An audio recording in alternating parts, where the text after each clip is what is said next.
మాజీ మంత్రి అంబటి రాంబాబుపై కాకినాడ జిల్లా కిర్లంపూడి పోలీస్ స్టేషన్లో కేసు నమోదైంది. ముద్రగడ పద్మనాభం అంత్యక్రియల్లో భాగంగా పోలీసులు గార్డ్ ఆఫ్ హానర్ ఇస్తుండగా అంబటి రాంబాబుతో పాటు ఆయన అనుచరులు పోలీసులను తోసేసి విధులకు ఆటంకం కలిగించారు.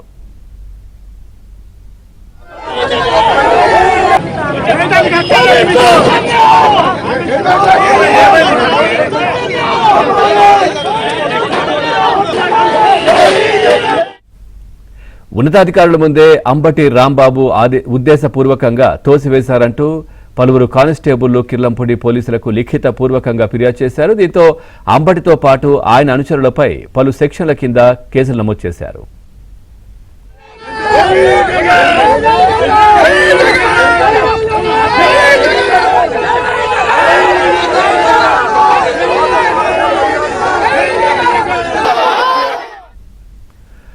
మొదటి నుంచి పోలీసుల విషయంలో అంబటి రాంబాబు తీరు వివాదాస్పదంగానే ఉంటోంది.